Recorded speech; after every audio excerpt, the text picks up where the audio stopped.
My name is Lynn Blackwell. I'm an historian. I specialize in women's history and in Vermont history.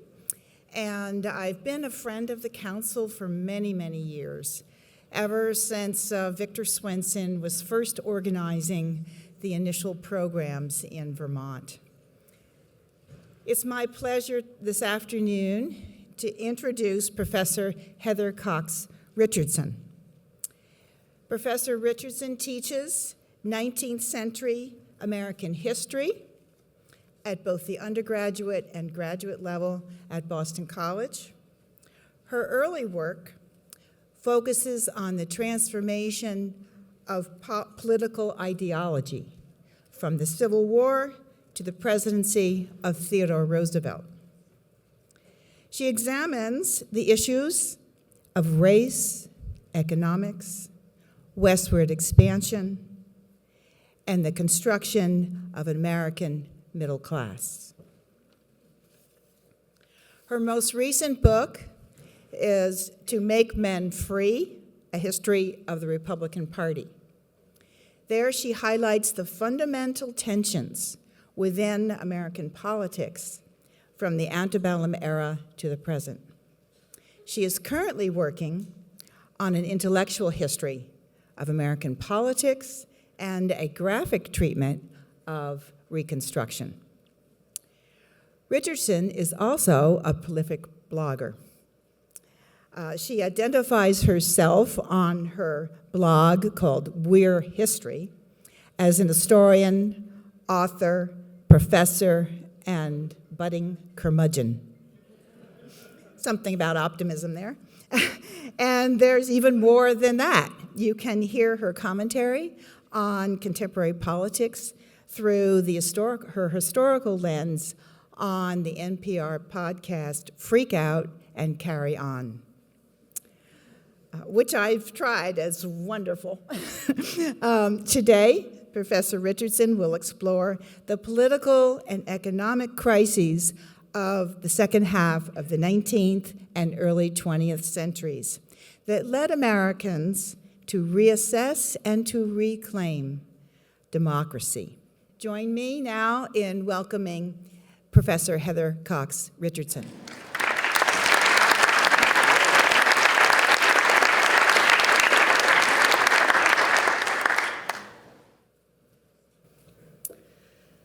Thank you all for being here, and thank you for having me. It's always a pleasure to come up here to Vermont, although next time you can hold the snow, please.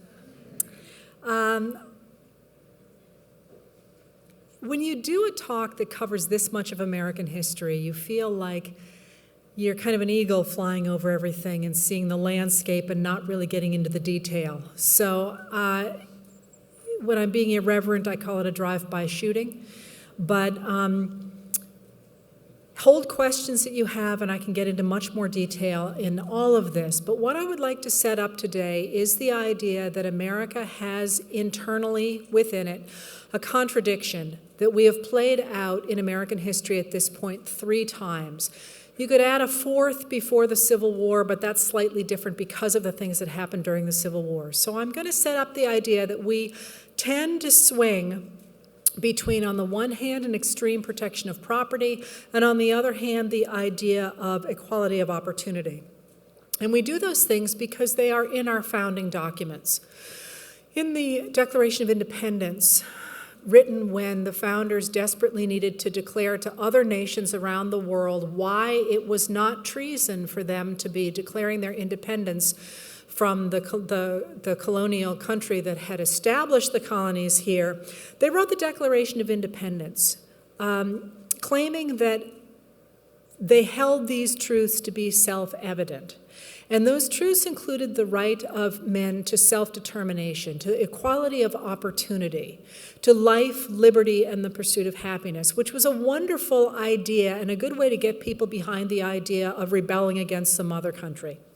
But by the time they wrote the Constitution, the founders had a different set of imperatives, and those imperatives were the idea of solidifying a country that could, in fact, stand against the other countries of the world. And when they wrote the Constitution, they called within it for the protection of property.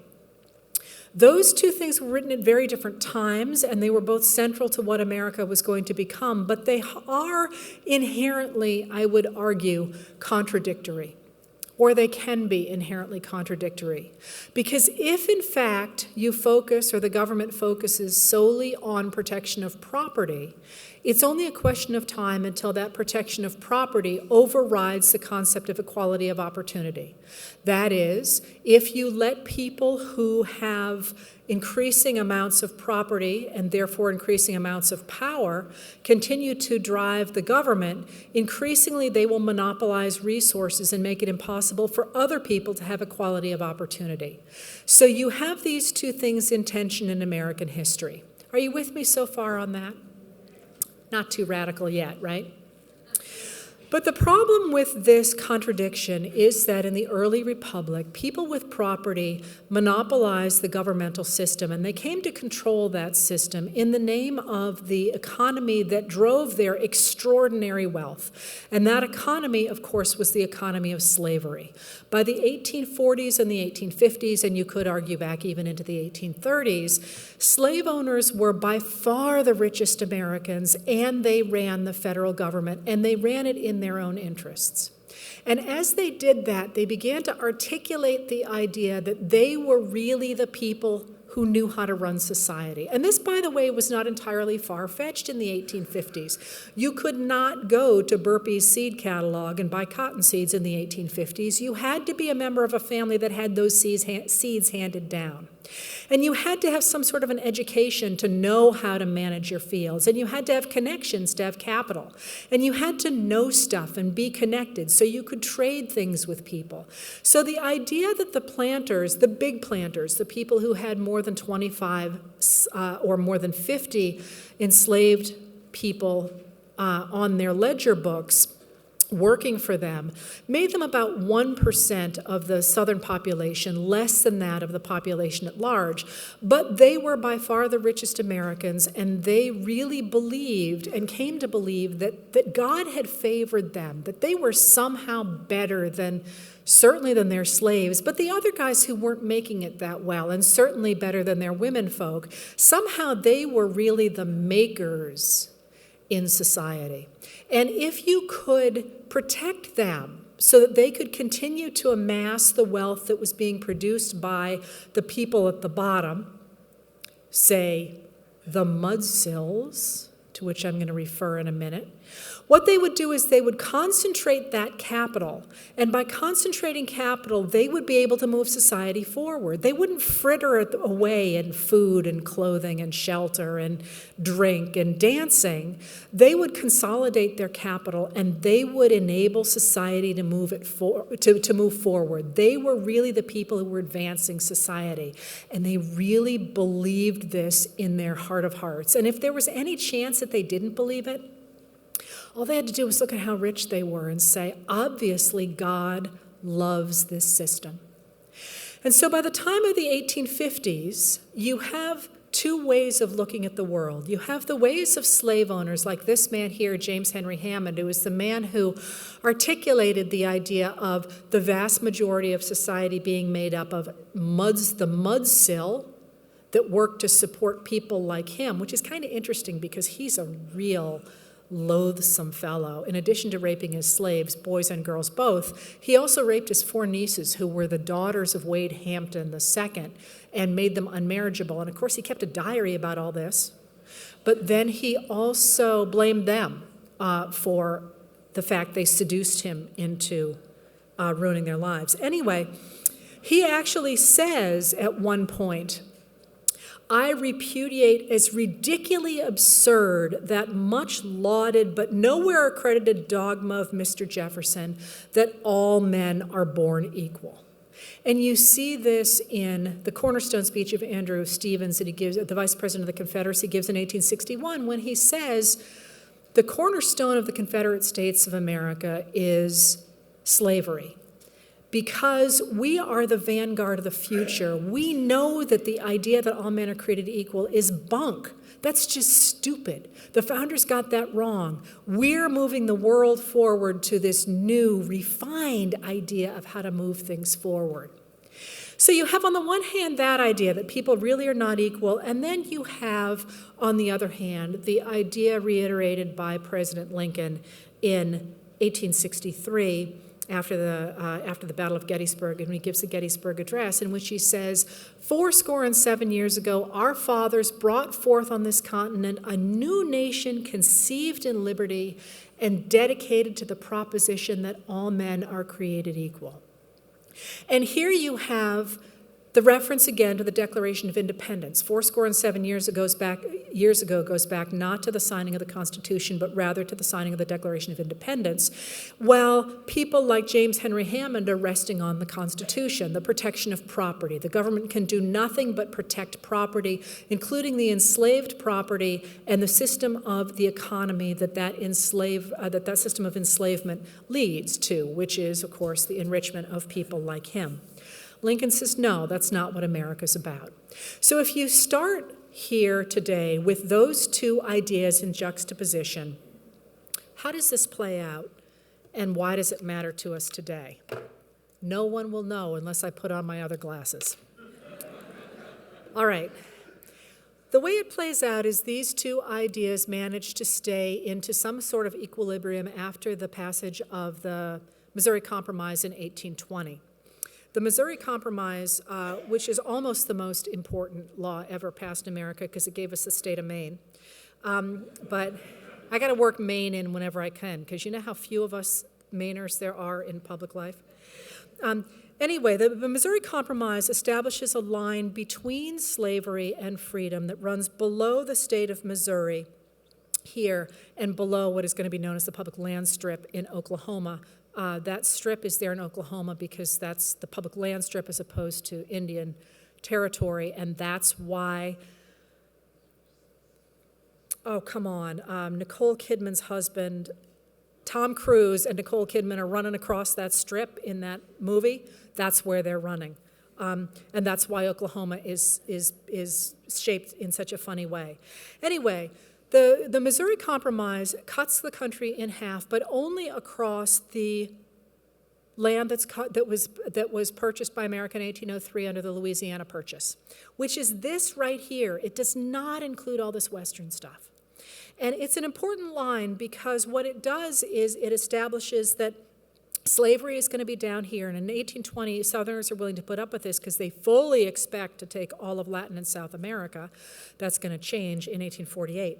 But it also means that the land above that is going to be free for the spread of free labor from the north where it can monopolize Western resources. Now, mind you, all this is moot in 1820 because this land is controlled by the people who actually own it, who are the native populations, especially up here in the Northwest, owned by the Cheyenne and the Lakota.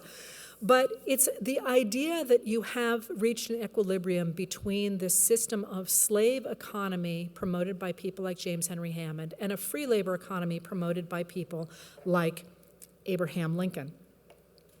So what happens? What happens is that those people who want to protect slave society gradually manage to use the federal government and finally to control the federal government to take over the nation. And it works this way. First of all, in 1854, I'll show this one first. In 1854, Senator Stephen Douglas from Illinois,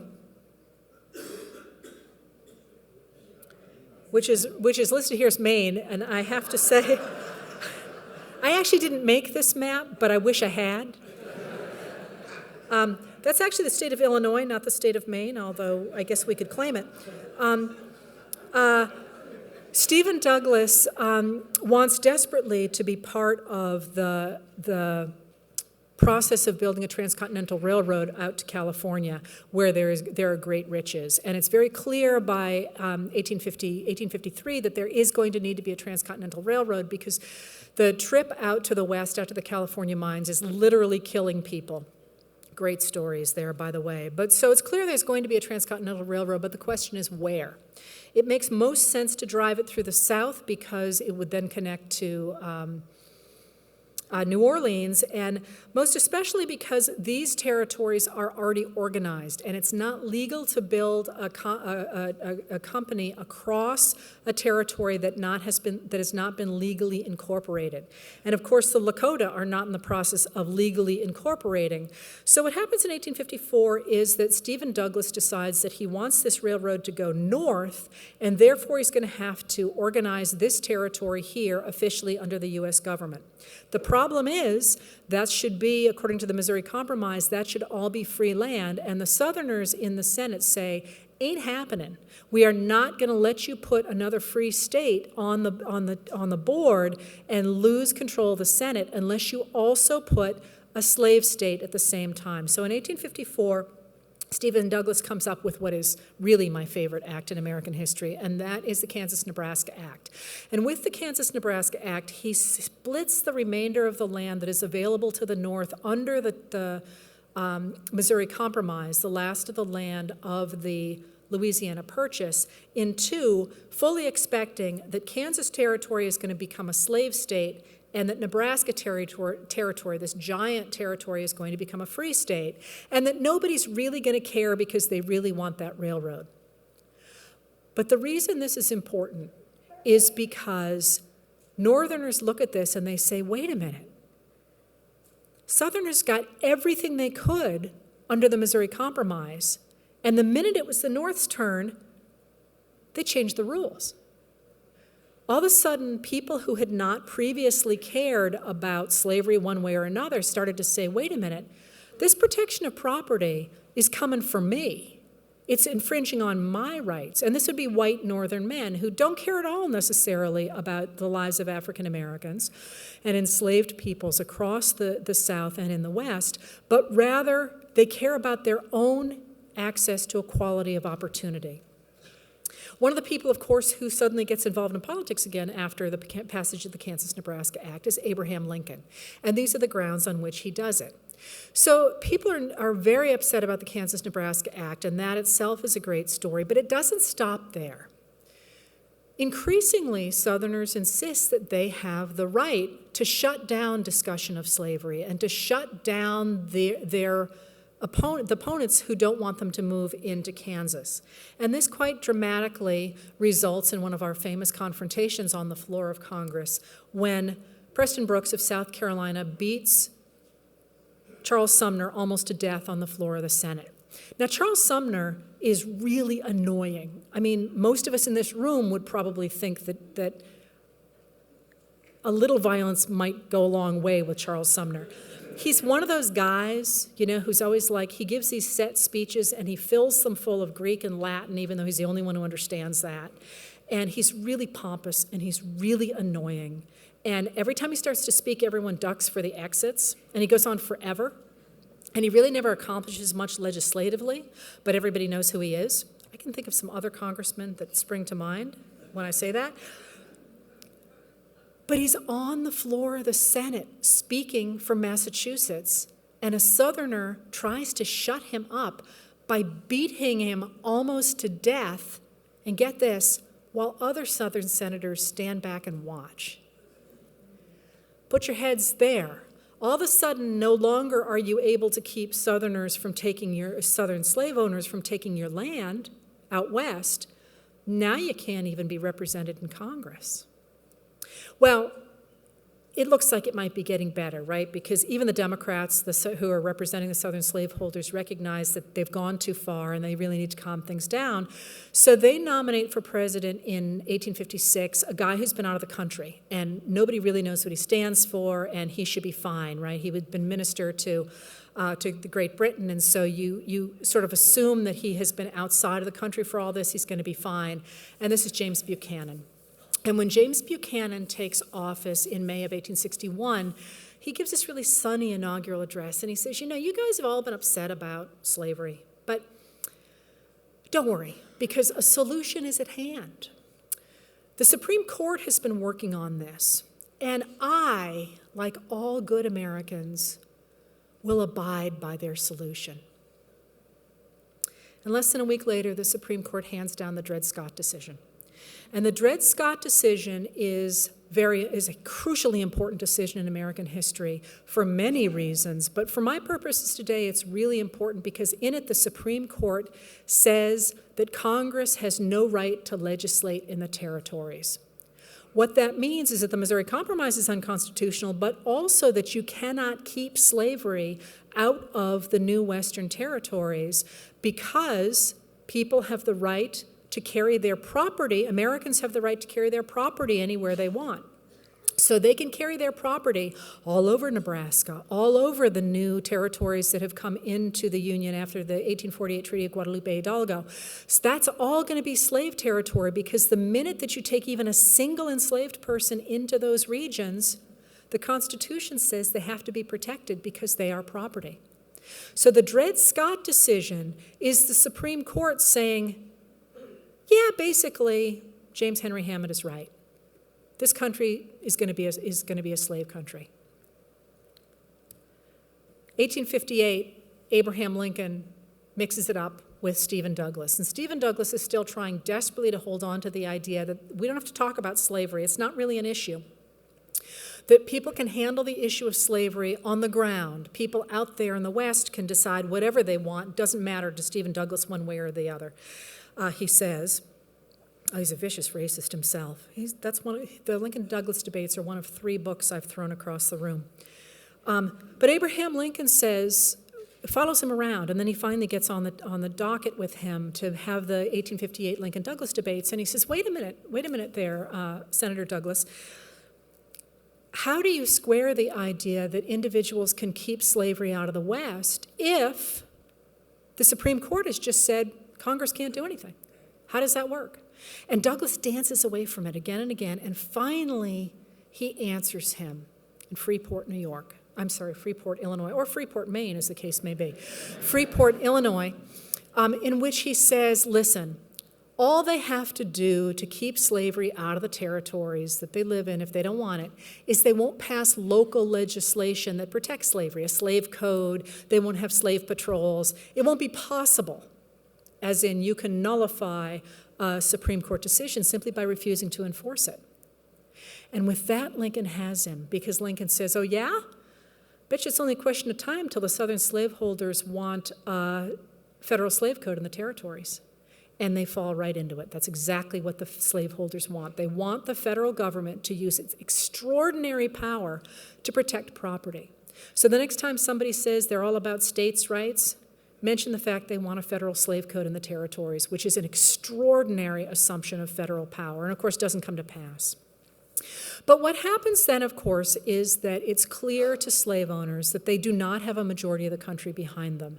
And they go into the election of 1860 saying, if we lose this, then the country is over. Then we're taking our marbles and going home and creating our own nation based on that principle that James Henry Hammond articulated. And mind you, they're not focusing just on James Henry Hammond. They're looking more to people like Alexander Stephens, because even they think James Henry Hammond's a weenie. But when Abraham Lincoln gets elected, that's exactly what they do. And they create, of course, the recent unpleasantness, as one man called it, the American Civil War, which takes over 600,000 lives, costs almost $6 billion, the great cataclysm in American history. But what that does, that overreaching of this Southern oligarchy, creates a new nation. And that new nation looks like this. Under Abraham Lincoln, the Republican Party, which has a supermajority when most of the Democrats leave, recreate the American government in order to put it into the service of the concept of equality of opportunity, into the service of the Declaration of Independence. The Civil War Congresses of 37 and 38 have, as I say, these supermajorities, the strong Republican majorities. And I love this image because they very deliberately, during the Civil War, do not stop funding the creation of the Capitol building, which is being built at the time. They recognize the significance of continuing to build that building during the war. So during the war, this is going to be completed until by the final review of the troops in May of '65, you're going to see in the back of those pictures the completed Capitol dome. But they do other things to create equality of opportunity at the bottom. For example, in 1862, they passed the Homestead Act, which provides land to anybody who is willing to live on it, enabling poor men to get land, not waiting for their fathers to buy it for them. They also try to make farming pay for people like that. They create the Department of Agriculture in 1862, which is a huge deal because it provides seeds, those same seeds I talked about. But seeds to people, the best varieties of seeds, you can write to your Congress critter and get him to send you seeds. It also provides for the contract labor law, which enables immigrants to borrow against a future homestead to come to America. In later years, that gets really attacked as a way for industrialists to get people into the factories. In fact, it's never mentioned when they pass the contract labor law. They are solely trying to get immigrants onto the Western fields. They pass the LandGrant College Act, which is the root of all of our state universities, except the University of North Carolina. If there's anybody here from the University of North Carolina, that one was different. But all of the rest of our state universities come from the LandGrant College Act, which gives Western land to states to sell in order to create a fund in order to build universities like this one. They also take the power that they did not have before the Civil War to charter companies across territories, and we get, which is an extraordinary assumption of power, and we get the creation of the Union Pacific Railroad and finally the Union Pacific Railroad and the Northern Pacific Railroad in 1864. And both of those are designed to get men out to the prairies and to the mines where they have equality of opportunity. In order to promote the economy that is going to enable them to do that, the Republicans also do a couple of other things. They promote the growth of the industrial sector by putting tariff walls around America, reaching to about 47% by 1864. And in order to fund the war, and one of the reasons that they put the tariffs on is in order to enable industrialists to pay what I'm going to tell you about, the Republicans also create our first national taxation. This is so crucial, I'm going to let you absorb it while I take a drink of water.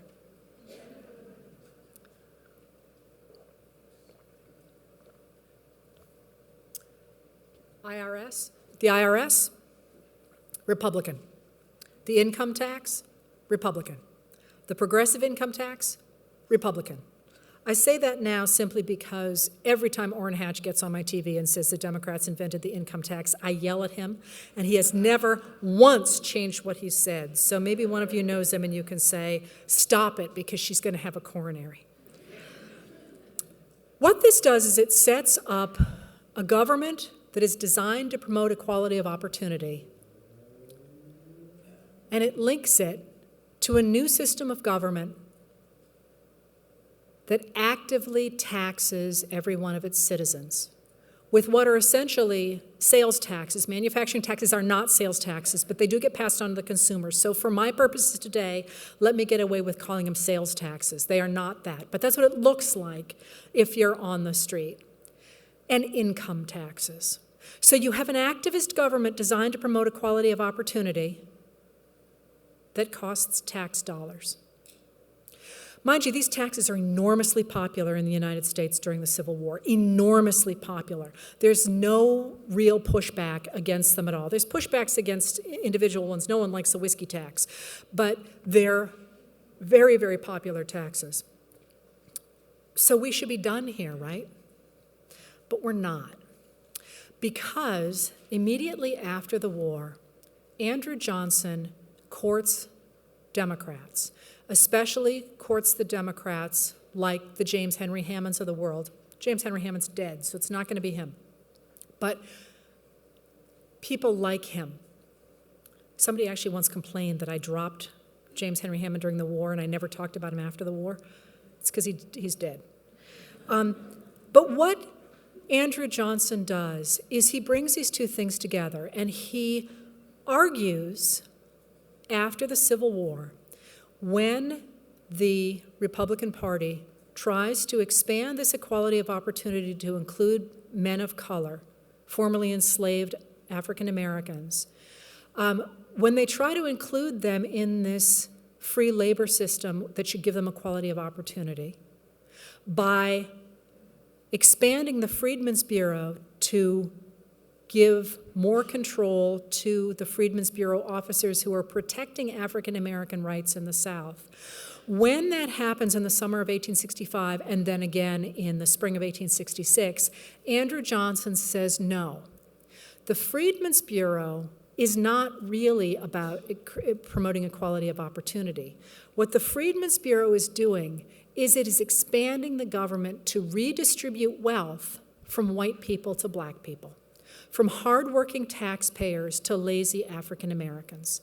It is giving African Americans rights no white man has, because in fact that's true. The Freedmen's Bureau was trying to give protections to African Americans that white men had and did not have to have them enumerated for white men because they already had them. The laws were written in their favor. It was trying to give them to African Americans, and Johnson says, wait, there's no white men in this law. You know, this is unfair. It's giving black men a leg up that white men don't have. And he brings these two things together and he says, a government that protects equality of opportunity is simply a redistribution of wealth. You know this is going nowhere good, right? That's a really important concept. That concept from 1865, 1866, and by the way, it's 1865 when Southern former slave owners start to say that they fought the Civil War not for slavery but for states' rights. That's about the Freedmen's Bureau. It's not about the war itself. I can tell you more about that during Q&A if you're interested. But after Johnson begins to articulate this in 1860, this concept becomes a driving force in American society. And so in 1871, after the seating of the South Carolina legislature, which has a majority of African American members, most of whom are very sort of middle class, who side with planters a lot of the time, when that happens, Southern people like James Henry Hammond, not him, but like him, start to say, we have lazy workers in control of our government, and they are simply passing legislation to redistribute wealth. And they're doing it by demanding roads and schools and orphanages and prosthetics. Big issue after the Civil War, prosthetics for missing arms and legs. They're making the government pay for these things, and the only way for South Carolina to fund those things is by raising taxes on property holders. And property holders are, for the most part, white. So what do we have in 1871 in South Carolina? We have the South Carolina Taxpayers Protest. And it's a very famous image that people usually divorce from the thing it came from, which was the Taxpayers Protest. And in this image, you have here, obviously, the very caricatured African-American legislators in the front here, but you also have caricatured white legislators, poor white people who are organizing in the legislature to demand free stuff. The mudsills, if you will, have taken over the government. And the caption says something to the effect of, you are, and this is a quote, even though I can't read it, I know this thing well enough. You are aping the lowest whites. If you cannot behave, you must take a back seat. Awful lot there, right? So what's going on with this? We have, first of all, this idea that equality of opportunity is now linked to race. That if the government helps black people, it's redistributing wealth from white people to black people. But we also have the idea that workers are dangerous as well, that workers are using the government for their own ends. So we have, after the Civil War, in tandem with all this, the organization of our first national labor union, which unbelievably conveniently for historians is called the National Labor Union. 1866, 69, we get the Knights of Labor, and then in which alarms a lot of people. And then in 1871, from March through May of 1871, in Paris, the workers take over the city of Paris and they establish the Paris Commune. They call themselves communards. And they take over the government, and as the news filters back to America, it's headline news for months, for various technological reasons, actually. What Americans see is a world that has run amok. Workers have taken over society. They're killing priests. Their women are blowing up buildings. They're destroying society, and they are taking all the money for themselves, and Paris is collapsing. The Tuileries is burned. The world has gone amok because workers have taken over the government. And it kind of looks like the same thing is happening in America as well, not least because on October 8th, 1871, Chicago burns with the Great Chicago Fire, and the reason we have the image of Mrs. O'Leary and her cow is immigrants burning the city. Mrs. O'Leary did not have a cow that kicked over the lamp. That's an urban legend. But it's this idea that poor people are taking over cities. They're taking over the governments. They're destroying things. And Charles Loring Brace actually says, look, Chicago's burning. And the same sort of impulses that drove the Paris Commune are in Chicago and also in New York, which is run by a democratic machine called Tammany Hall. And what they do is what people like Johnson argued was happening in South Carolina. They hire workers on government contracts, terribly inflated government contracts, in order to get those workers to vote Democratic. And of course, those contracts are paid by taxpayers, who are often in New York City Republicans. So there is this idea that workers are taking over society, and they're going to destroy it. Why does it matter? It matters because in New York has 35 electoral votes, way more than anybody else. New York is a Republican state, but a Democratic city. If you can take New York City through the Tammany Hall organization, you take New York, you have 35 electoral votes, you win the presidency. Those crazy workers in New York and Tammany Hall look like they are running American society. So what happens is this undercuts the Republican push toward equality of opportunity for everybody. And they swing quite strongly to support businessmen, to stand against the mob, against the workers who want to take over society. And by the 1880s, you have one of my favorite images. I've showed it this morning as well. The idea of J.D. Rockefeller playing with the White House as if it's a toy, the Capitol building being powered by oil. And again, J.D. Rockefeller looking at the White House through a jeweler's loop to see whether or not it's of value. And again, you have the Senate overseen by industrialists who are calling the shots. They're running the government. They're taking over American society until by 1888, they put into office one of their own who loses the Electoral College, but they manage to he loses the popular vote, but they manage to finagle the Electoral College to put him into office.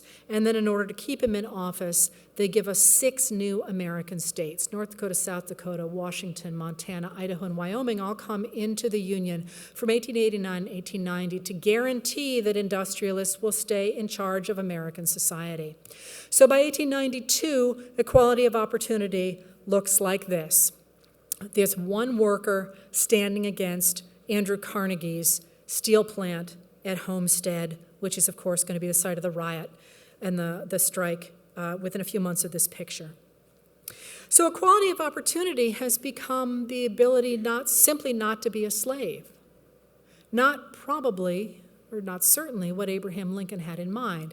Once again, we have people of extreme wealth in control of the government. And once again, we have a catastrophe with the Panic of 1893, the first national depression, which is going to mount a lot of opposition to the power of the trusts and of the industrialists that I really can't go into now because I want to take you clear to the present. But there's great stuff here as well. This is Coxey's Army. This is Laura Ingalls Wilder, her daughter. This is the pushback. This is the social gospel. This is people pushing back against the industrialist controlling society. And this is also one of the crucial changes in American politics because this is the moment that liberalism goes from meaning a small government to meaning a big government. Because with the progressives like Fighting Bob La Follette and Teddy Roosevelt, who's the other image here, they come to realize that you cannot promote equality of opportunity by keeping the government small anymore, which was always the idea behind liberalism. They realized that with the rise of concentrated capital, in order to protect an individual's equality of opportunity, you need to have an activist government. And so they begin to mirror Abraham Lincoln's government, but with much more focus on regulation than Lincoln had. Lincoln was looking to support people at the bottom. He was not worried about big business at the time because there really wasn't anything yet. By the time you get Teddy Roosevelt, he recognizes that you must have business regulation in order to promote equality of opportunity. And so you get the Progressive Era. And the Progressive Era is designed to do pretty much what Lincoln wanted the government to do, to promote equality of opportunity. And in order to do that, it's going to try and push back against the control of the government by a few wealthy businessmen. So, for example, we get the Food and Drug Act, which means that you can't have things like cocaine tooth drops, although of more interest to me is candy. In the early 20th century, don't take candy from a stranger, right? That's not about, now it's about the guy in the creepy van, but then it was about the fact that they literally painted candy with lead paints. So if you ate one of those bright, pretty pieces of candy, you could die.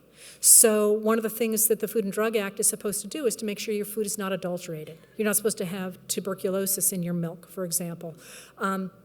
And that's why we have pasteurized milk. But it also cleans up the cities to enable children, for example, to have futures, to get them off the streets and into schools. We get our first kindergartens here, which is a German concept. It's designed to guarantee that push for protection of property does not impede equality of opportunity. So that people really can still continue to rise. And we also have, of course, the protection of our wild spaces, largely thanks to Teddy Roosevelt, because he believed that they should not be monopolized by people of wealth who were turning them into, just using them for money.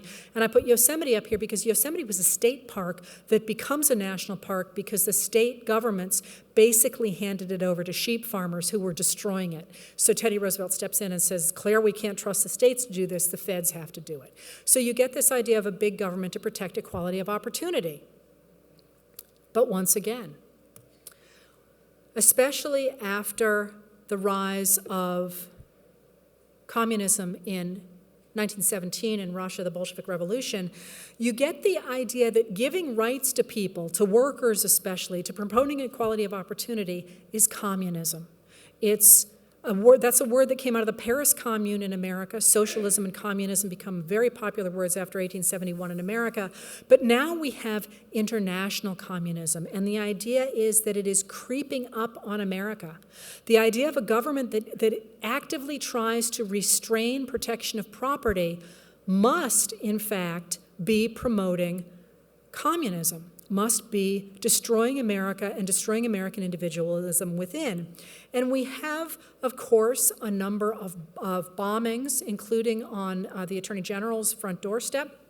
And under him, his last name is Palmer, and he promotes the Palmer raids, which are designed simply to round up people that he considers promoting communism in America or anarchy in America. And I always like the Palmer raids for a number of reasons, but because you don't know it, but you live with it today. From the Palmer raids, we get this is when J. Edgar Hoover first goes into office. J. Edgar Hoover lives to be 610. He begins his career in he becomes prominent in 1919 with the Palmer raids, and this is why we have the ACLU. It develops in response to the Palmer raids. So when you're talking about the ACLU today, you are looking back to this abuse 100 years ago. But there is this idea that anybody promoting equality of opportunity by calling for an activist government to rein in protection of property is, in fact, a communist. So we have here Doheny, who's an oil baron, saying that a majority of the college professors are teaching socialism and Bolshevism.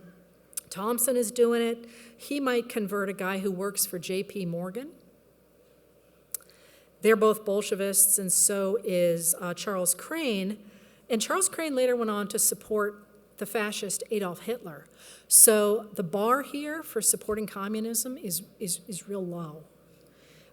Henry Ford is another, and so are all the historians, because the historians, by definition, are always socialists and communists, right? But I love this particularly because Doheny is the guy from Teapot Dome. He's the guy who shows up with a suitcase full of cash to get the oil fields in Wyoming. And somehow that's how American democracy is supposed to work as opposed to this. And on the heels of this, we do have bombings like this, one of my favorite things in American history, the bombing of Wall Street. My favorite thing only because it's still unsolved, and I live in the fantasy that someday when I die, there'll be a giant book, and on the first page will be where Jimmy Hoffa is buried, and on the second page will be who set this bomb, because I really want to know, and we just don't know. But anyway, there is this drive to purge American society from anybody who might be supporting the idea of regulation, of a government that actually promotes equality of opportunity. So we have, of course, the attacks on anarchists and immigrants, things that are immortalized with things like the Sacco and Vanzetti trial and later execution. Mind you, they were probably both guilty, but we have people, one of my advisors in college was named Sac Van. This is things, the idea of their purging from society is a sign of the direction that society is going. And then, of course, we have the attempt to purge from American society anybody who is perceived to be getting special interests or acting on the side of the dangerous side. So we have in spring of spring of 1921, the bombing of Tulsa, Oklahoma, the burning of the Greenwood, that was called the Black Wall Street of Tulsa, Oklahoma, one of the biggest riots in American society, and the first time that an American city was ever firebombed from the air. If you ever win that on Jeopardy, you can find me online. If anybody's here as a historian, John Hope Franklin's family was there, we now have a memoir from him about that. Anyway, it's not just Tulsa, it's the country. Let's get rid of immigrants, let's get rid of African Americans, and of course, this is the heyday as well of the lynching of African Americans and the turning over of the government to the guys who really do know how to run it, the businessmen, the people who are protecting property. Along in the 1920s, we have both the Harding administration and the Coolidge administration who essentially turn over the government to business, especially to Andrew Mellon at Treasury, who says we can't have taxes, we can't have regulations, we need to turn the country over to those guys who know how to run it. They're led, of course, by Herbert Hoover by 1928, who insists that injecting the government into the economy is poison, that it will destroy everything that the people who support it claim to support, and that the philosophy of the Democrats was the same philosophy of government which has poisoned Europe. The fumes of the witch's cauldron which boiled in Russia. Democrats are the party of the mob, but thank God we still have a government in Washington which knows how to deal with the mob. You know where that went? Nowhere good. The Depression. Again, I'm not going to spend a lot of time talking about the Depression, but of course, with the Depression, we get the government giving Americans a New Deal. Not that same old New Deal, but a New Deal in which the government is enlisted on the support of regular Americans to give them equality of opportunity by providing regulation of business, a basic social safety net, and infrastructure.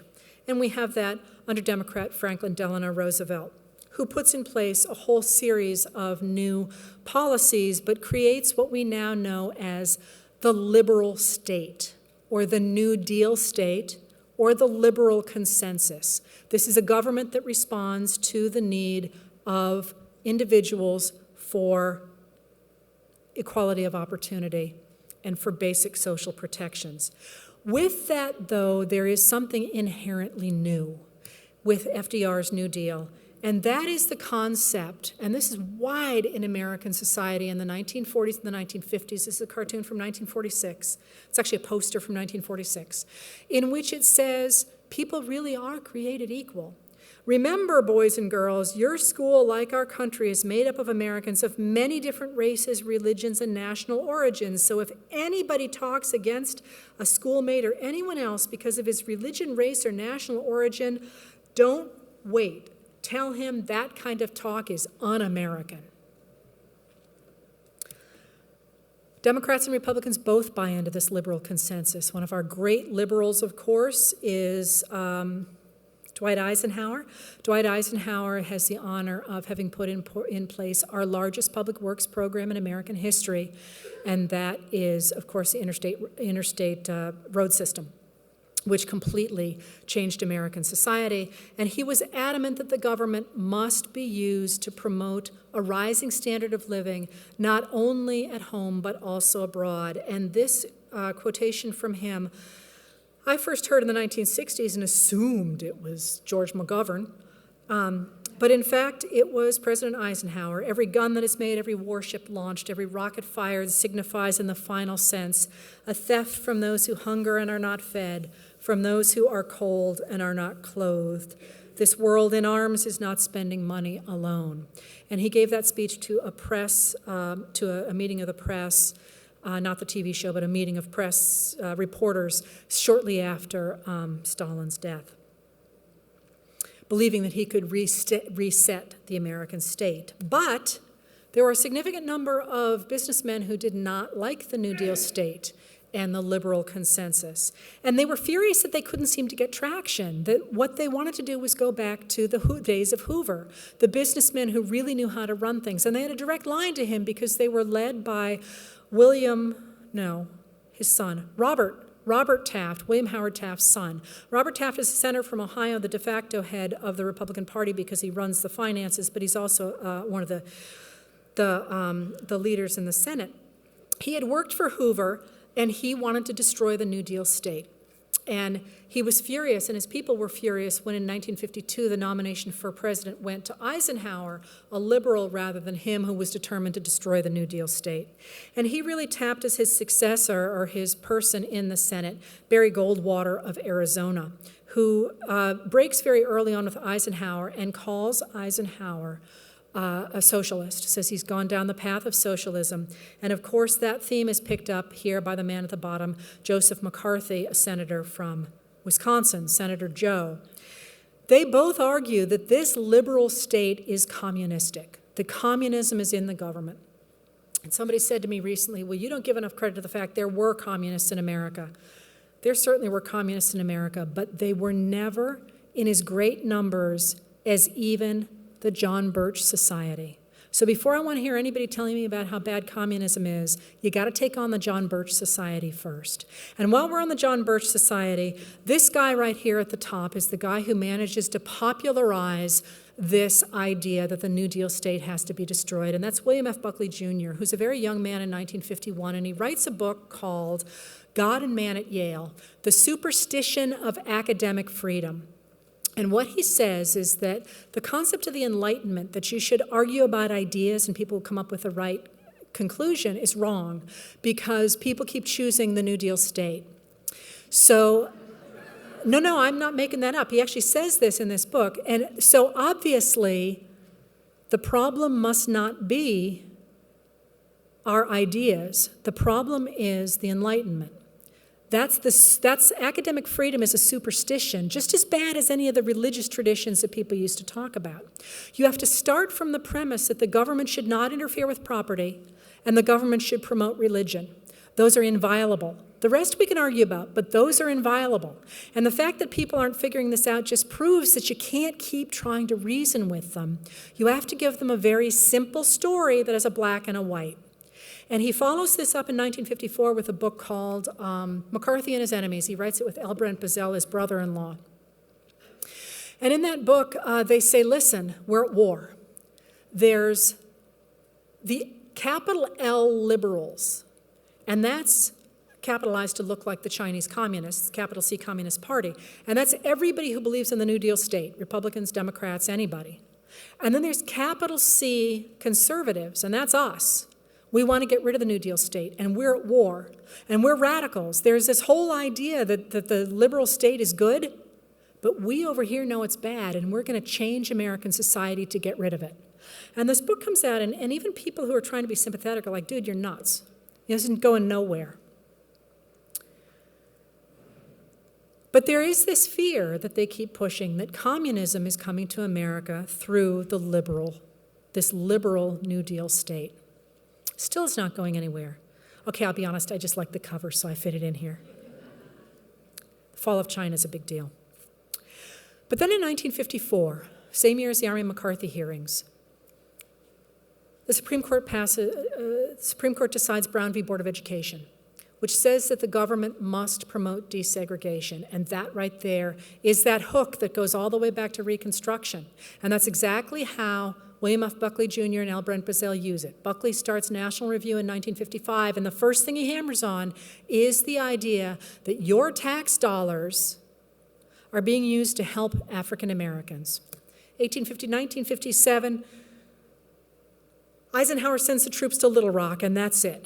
National Review hires James Kilpatrick from the Richmond Enquirer, comes out and says, we told you that if you had an activist government, it was going to redistribute wealth from hardworking white people to lazy African Americans. Who do you think is paying for those troops? That's your tax dollars. 1962, it's quite explicit when the Kennedy brothers try to protect James Meredith as he tries to integrate University of Mississippi.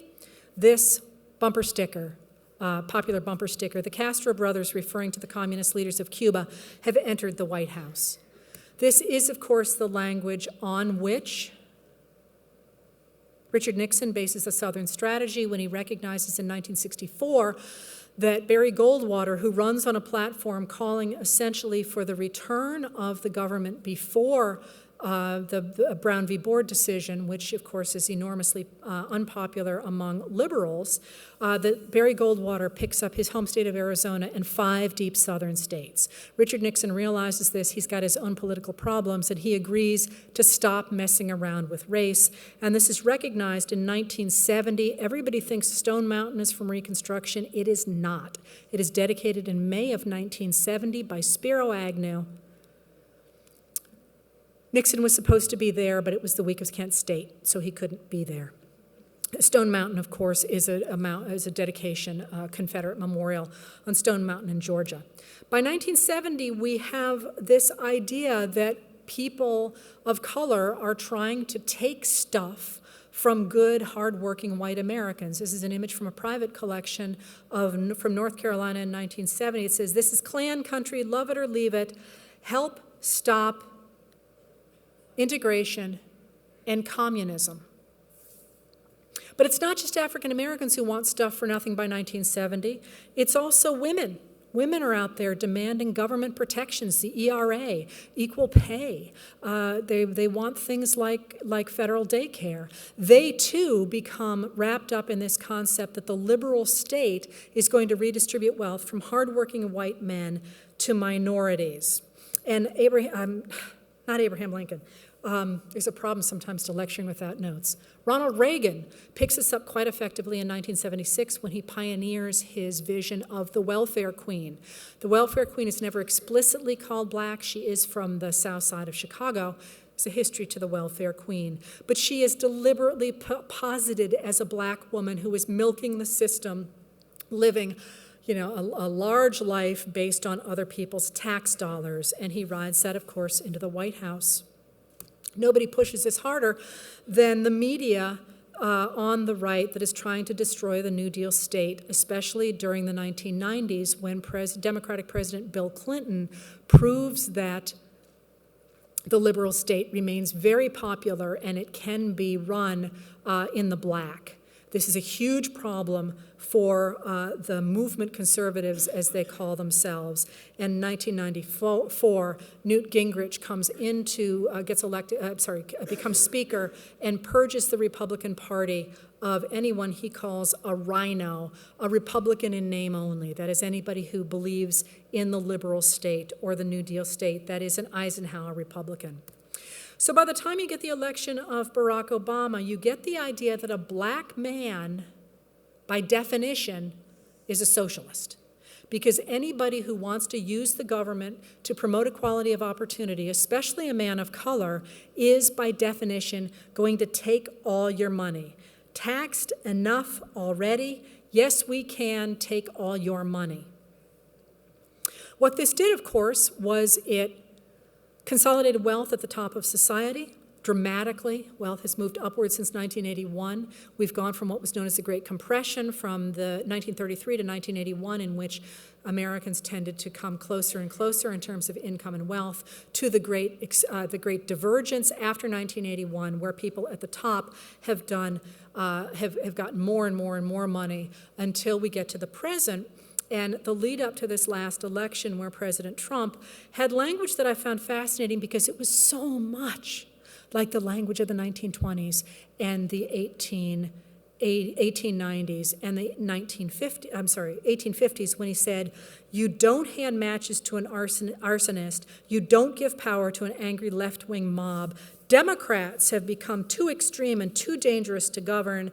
Vote Republican. Do not vote the rule of the mob." And of course, we know down in Georgia, and it's in a case that will be in every history book in the future, we had the Republican Secretary of State deciding who could vote while he was actually in the election and his opponent conceded yesterday. There's a long history of that as well. But you know where this is going, right? I just walked you through it 3 times before. This could be going straight into the rule of a very small oligarchy, probably becoming a fascist state. But in America, we tend to push back against these moments. We tend to recreate American democracy in these moments and say, wait a minute. We believe in the Declaration of Independence as well as the protection of property. We believe that the government should, in fact, promote equality of opportunity across the board, and that business regulation, basic social welfare, and protection of infrastructure is not, by definition, communism, and it is not going to destroy America, and that the people pushing that are doing it for their own agenda. So I have argued for a number of years that this pendulum was about going to swing back, and it kept not doing it, and making me a liar again and again and again. But these midterm elections have been huge in where we are today in society. But I think you can also say we are at the point where that pendulum is starting to swing back. Anyway, there you have the history of this conflict in America between protection of property and equality of opportunity since before the Civil War. The Civil War changed that equation because it linked rights for people of color with taxation, and how that's played out in 3 pendulum swings since then, with the final hope that maybe the pendulum is swinging back again. Thank you very much.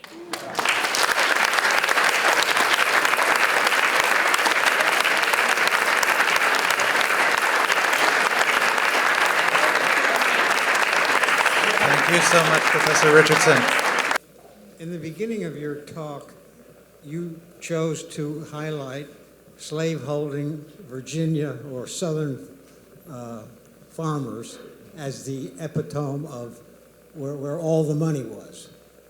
Is that a fact, or is that? Not Virginia. By the 1850s, it's going to be in South Carolina, Georgia region, because you've got the rise of Sea Island cotton down there, and the wealth is vast. Wade Hampton III is the wealthiest man in America before the Civil War. He nets about $250,000 a year before the Civil War, at a time when a really good living is about $300 a year. So yes, they're by far off the charts. That's going to be dwarfed, of course, by the industrialists within a couple of generations, but yeah.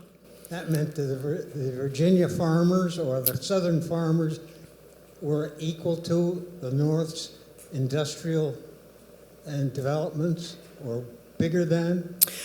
Well, in scale, no. But before the war, they absolutely do. Not the Virginia farmers, because the Virginia farmers have gone into a depression in the 1840s, 1850s. So they're selling their slaves south. That's a great story. But Virginia's kind of a little bit different. You have the image of the Southern planter coming from Virginia, but you got the real big bucks down in the deep South by then. And there's another caveat to that, and that is that about 50% of white Southerners own a slave. But only about 1% of them own more than 25 slaves, which is how many that you need to really become a mover and a shaker in politics. And far less than that own more than 50 slaves, which is quite a bit less than about 1% of the population. So they really are a very small group of people who are running things.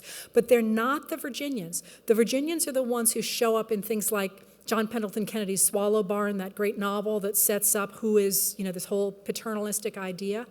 But that's the image. They're actually kind of hurting in Virginia by then. It's big money down south on the new land, and they need to keep that new land going. You know where it is? Absalom. In that book, the people out on the frontier trying to take in the new land, that's where the new money is. And that, of course, is going to collapse after the war. In one of is it mine? Sorry.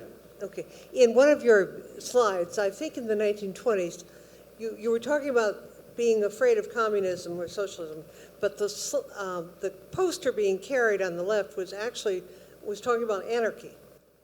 Yes. And so I want us to link between the anarchy business and the socialism business. I'll repeat it. So she makes the very good point that when I talked about socialism, communism, what I showed was a picture of anarchy, and it's literally anarchists as well as anarchy. And what is the link between anarchists and socialism and communism? They are all perceived as being antithetical to the American system, this protection of property, because they want to destroy the state. You're not going to be able to continue to protect property.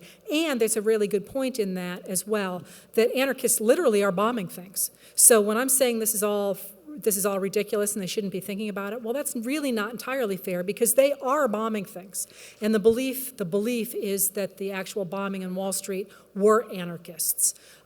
But that being said, the fear of anarchy is way overblown, because anarchists are madly killing people all over the world. So when Chalgos kills, McKinley, he confesses that he's an anarchist. But they execute him, and they put his body in a lime pit and destroy it almost instantly. And it's kind of a catchword. Like anybody who causes trouble, they say, oh, he's an anarchist.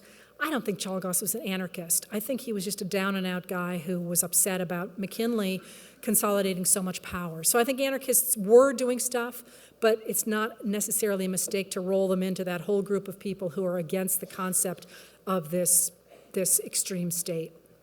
Would you go back to the National Depression of 1893 and the pushback that led to the Progressive Era?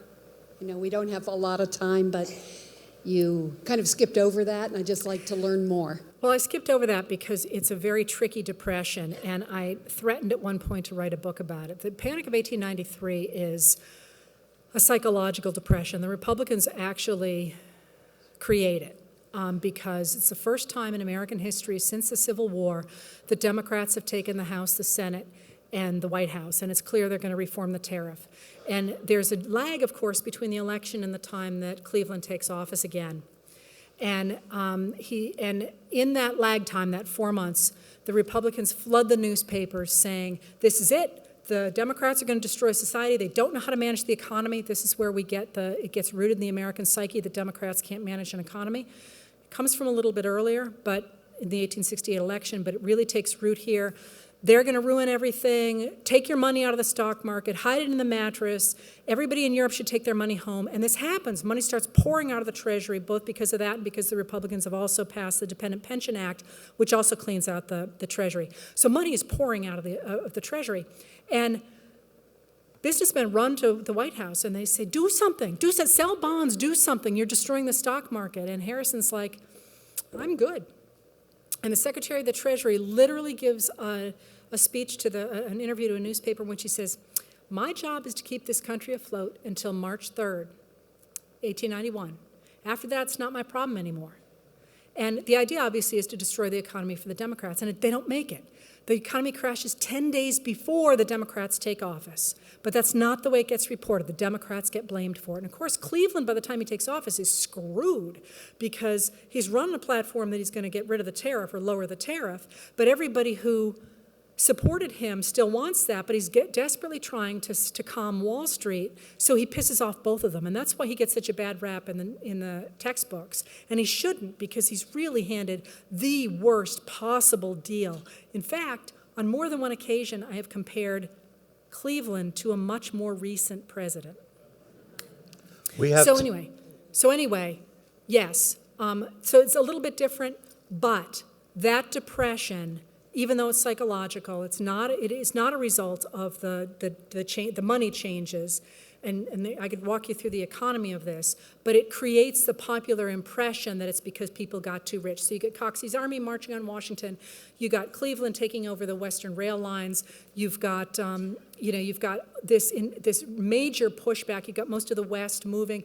Laura Ingalls Wilder's daughter does an interview with the WPA in which she talks about it. The whole West is moving because the American dream has been destroyed.